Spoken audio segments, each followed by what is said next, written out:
저도 많이 인용하는 문구입니다만 찰리 먼거가 인생을 가장 비극으로 만드는 거는 불행하게 만드는 건 질투라고 했죠. 질투만 하지 않아도 인생이 행복해진다. 그런데 뒤집어서 질투를 또 잘 활용하는 방법도 있다고 합니다. 역발상 경제 시간 서울벤처대학원 대학 전호겸 교수와 함께합니다. 안녕하세요. 예, 반갑습니다. 역발상 경제의 전호겸입니다. 자, 솔직히 교수님은 좀 질투가 좀 있는 편이에요? 전 어때요? 질투가 너무 없어서 문제인 그래요? 편이죠. 오, 일단 질투를 많이 하게 되면 뭔가 좀 나쁜 거다라고도 이제 인식을 하지 않습니까? 근데 이게 꼭 무조건 나쁜 것만은 아니라고요. 맞습니다. 네덜란드의 틸부르 대학교의 경제학과에 닐스 판데펜 교수님이 계신데 이분 연구에 의하면 질투에는 양성 질투와 악성 질투가 있대요. 좋은 질투, 나쁜 질투. 맞습니다. 그래서 저희가 보통 어떤 사람이 잘 나가는 걸 보면 나도 잘 열심히 해가지고 잘 돼야지 이렇게 생각할 수도 있고, 네네네. 저런 사람이 잘 돼 막 이러면서 망해버려라 이렇게 생각할 수도 있잖아요. 뒷다리 잡고 싶고. 그렇죠. 그게 악성 질투고 아까 말한 게 양성 질투인 거죠. 아, 좋습니다. 일단은 좋은 질투, 나쁜 질투 맞습니다. 구분을 해서 보고 그러면 그게 언제 생기게 될까요? 이 실험에 의하면요, 그 예를 들어가지고 최신코 비싼 스마트폰을 이제 산 다음에 자랑하는 영상을 만들었는데 이 버전을 2개로 만든 거예요. 네네. 하나는 내가 진짜 이거 사느라고 3개월 동안 뼈가 빠지게 아르바이트를 했어요. 라는 내용이고, 하나는 우리 아빠가 원래 부자여가지고 나는 맨날 아빠가 사줘 이런 영상을 만들어가지고 각각 그룹에 보여줬어요. 그래서 첫 번째 영상을 본 사람들은 저 스마트폰을 사고 싶다 이런 욕구가 늘어나고, 그리고 원래 나는 고가 스마트폰에 관심이 없었던 사람들조차도 자기가 아르바이트 샀다고 하니까 나도 사야겠다고 생각을 했고요. 근데 반대로 우리 아빠가 부자래 가지고 매일 사줘 이렇게 그런 영상을 본 사람들은 저런 고가 스마트폰 안 사야지, 원래 살려던 사람조차도 그걸 안 사려고 했대요. 그러니까 이게 아까 말한 것처럼 앞에 어떤 질투도 그 사람이 노력을 해가지고 얻은 경우와 그냥 거저 얻은 경우는 느낌이 다른 거죠. 양성 질투, 좋은 질투는 소비를 촉진시킬 수도 있고, 맞습니다. 악성 질투는 소비를 또 이제 조금 방해시킬 맞습니다. 수도 있는 거네요. 그러면 생산 측면에서는 어떤 영향이 있을까요? 그래서 이 교수님이 펜 교수님이 또 다른 실험도 해봤는데요. 네. 학생들 다시 2구로 나눈 다음에 위대한 과학자 얘기를 하나 만들어낸 거예요. 그래서 하나는 이 위대한 과학자는 태어났을 때 어려운 환경이었는데 어려운 역경을 이겨내고 과학자가 됐어. 네네네. 다른 한 명한테 가서 다른 그룹한테는 이 사람은 태어났는데 부모님 엄청 부자여가지고 태어나자마자 조기 교육시키고 과외시키고 뭐 이래서 해외 대학도 막 보내줘서 위대한 과학자가 됐어. 근데 사실 위대한 과학자 된 건 똑같잖아요.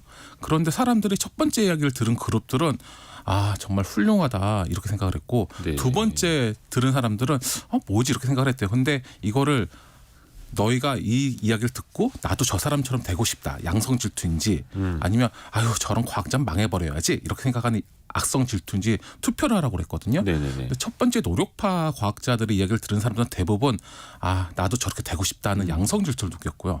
두 번째 이야기, 원래 부잣집에 태어나서 그냥 편하게 가서 과학자가 되었다 이런 말을 들었고 나서는 저건 좀 망해버렸으면 좋겠는데가 대다수였다고 하더라고요.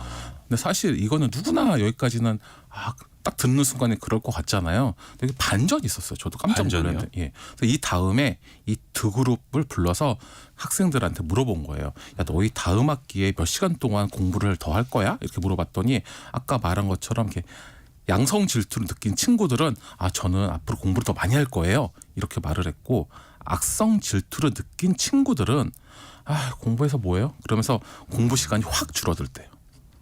오히려 박탈감을 느끼고 어떻게 보면 내 인생에 별로 이제 도움이 되지 않는 선택을 할 수도 있는 거네요. 맞습니다. 악성 질투가. 그래서 좋은 질투, 어떤 이제 좋은 자극을 느끼는 쪽으로 가져가야 될 텐데요. 맞습니다. 저는 그래서 그 주변에 이제 금수저들 있지 않습니까? 예. 약간 이제 꼴보기 싫더라도 저는 그런 생각을 합니다. 저 사람은 그냥 전생에 나라를 구했겠지.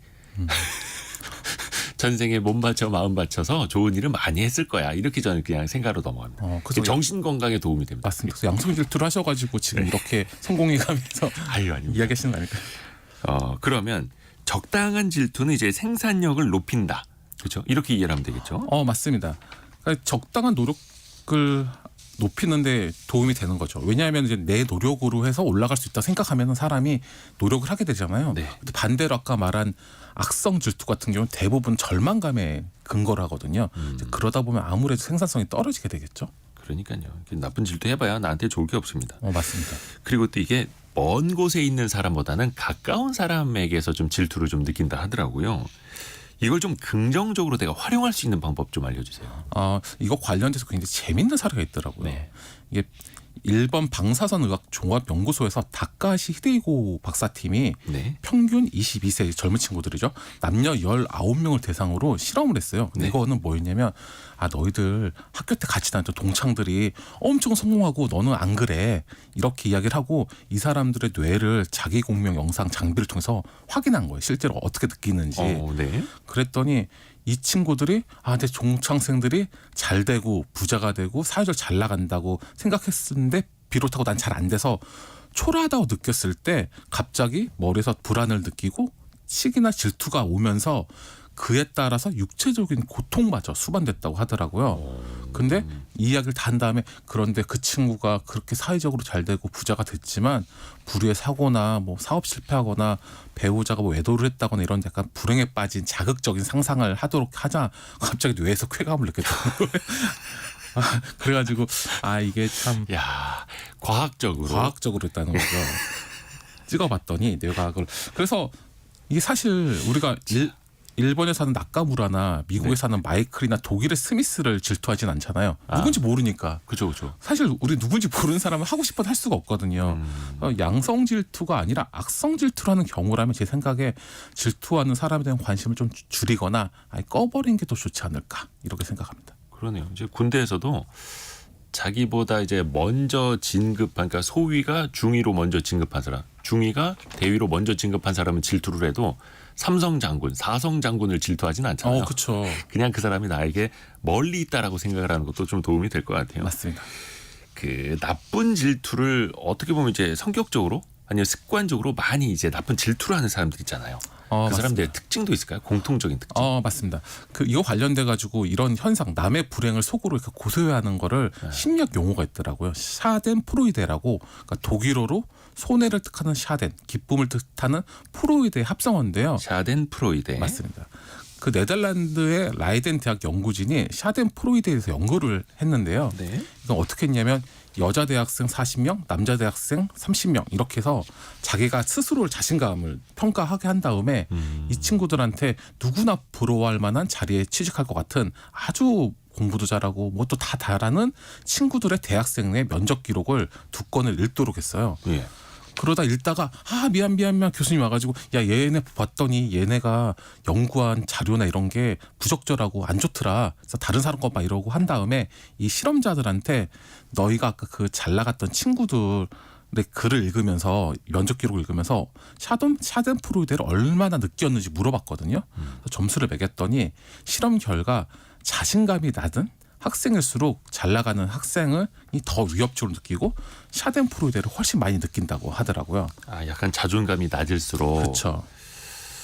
그래서 이제 흔히들 자존감을 높여야 된다. 맞습니다. 나 자신을 먼저 사랑해야 된다. 그런 말 그래서 하나 봅니다. 맞습니다. 이게 참 누군가의 성공을 질투하는 것, 그리고 또 실패를 기뻐하는 것, 이게 사실은 그 한 사람에게만 그치는 게 아니라 이게 사회적으로 퍼지면 좀 사회적으로도 손해일 수 있잖아요. 그렇죠. 이거 관련돼서 약간 연구가 있던데요. 로버트 햄리치 박사가 한 연구에 보면요. 네. 경쟁심이 강한데 네. 일에 대한 의욕이 있지만 경쟁심이 강한 사람이 오히려 낮은 실적을 낸대요. 약간 의외긴 한데요. 그래요? 그래서 이거 관련돼서 좀 약간 연구 결과 굉장히 많다. 짧게 말씀드리면 예를 들어가지고 공부 의욕은 높은 대학생이 경쟁심이 낮으면 더 높은 성적을 올리는 거예요. 그래서 MBA 과정을 이선 졸업생들도 경쟁성과 보수 관계를 봤는데 일에 대한 의욕이 크지만 경쟁심이 높은 사람이 오히려 업무 성과가 떨어진다는 거죠. 그러니까 경쟁심이 크면 더 높은 성과를 창출할 것 같지만 오히려 그렇지 않다고 하더라고요. 그래서 이게 왜 그런가 봤더니 뇌과학적으로 경쟁에 집중하다 보면 시기나 질투, 아까 말한 것처럼 고통이 수반하다 보니까 두뇌의 자원을 이제 엉뚱한 것에 활용하면서 업무 성과를 저하게 되는 그런 영향이 있다고 하더라고요. 그러니까 쓸데없는 곳에 에너지 쓰지 말라는 맞습니다. 거네요. 뭐 그렇게 질투까지 하고 그냥 그렇죠. 네 일이나 잘하면 되지, 이렇게. 뭐 저 스스로도 그렇게 또 이야기를 하기도 합니다. 그러면 자존감이 높은 사람들, 소위 성공을 이미 한 사람들, 돈이 많은 사람들, 속된 말로 남부러울 것 없는 사람들은 그럼 질투심이 상대적으로 좀 없을까요? 아니죠. 저도 놀라운 사실 알았는데 전 세계에서 지금 시가총액 1위가 마이크로소프트거든요. 예. 이거의 또 창업자는 빌 게이츠인데 이분은 굉장히 오랫동안 전 세계에서 1위 부자였잖아요. 예. 이분도 자기가 다른 사람들을 많이 질투한다고 말씀하셨거든요. 그래서 심지어 빌 게이츠는 스티븐 잡스 같은 경우에 너무 천재고 나는 그를 너무 많이 질투했다고 고백한 적도 굉장히 여러 번 있었거든요. 그러니까 이게 사실은 내가 아무리 잘 되고 그러더라도 사람의 질투심이라는 건 본성인가 봐요. 그 슈퍼 천재도 그렇죠. 울트라 슈퍼 천재를 질투한다. 뭐 빌 게이츠는 뭐 본인이 아마 존경심을 드러내면서 한 말일 수도 있을 테고요. 그렇죠. 야, 그러면 누구나 기본적으로 이 인간의 본성 안에 질투는 조금씩 다 있을 거예요. 그 질투를 줄일 수 있는 방법도 좀 알아볼까요? 예. 이거 관련돼서 후타 슈고 메이지 대학 교수가 한 이야기에 의하면요. 네. 자기 확언이라는 방법을 추천했는데요. 그러니까 이게 뭐 요즘에 인기는 마음 챙김이랑 비슷한데 그러니까 자기 스스로를 긍정적으로 보고 확신하면서 또 글로 적으면 더 좋다고 하더라고요. 네. 그래서 저는 개인적으로 제 인생 모토인데 가진 것에 자만하지 말고 부족한 것에 부끄러워하지 않고 스스로 채워나가자. 이게 제 대학교 때부터 고등학교 졸업하면서까지의 모토거든요. 멋있네요. 그렇죠. 그래서 저는 이게 사실은 가장 이런 질투심 이런 걸 이기는 방법이 아닐까 이렇게 생각합니다. 자기 확언. 나와의 스스로 좀 대화를 해보는 것도 맞습니다. 도움이 되겠네요. 야, 방대한 자료를 또 모아보셨습니다. 서울벤처대학원 대학 전호겸 교수와 함께했습니다. 고맙습니다. 감사합니다.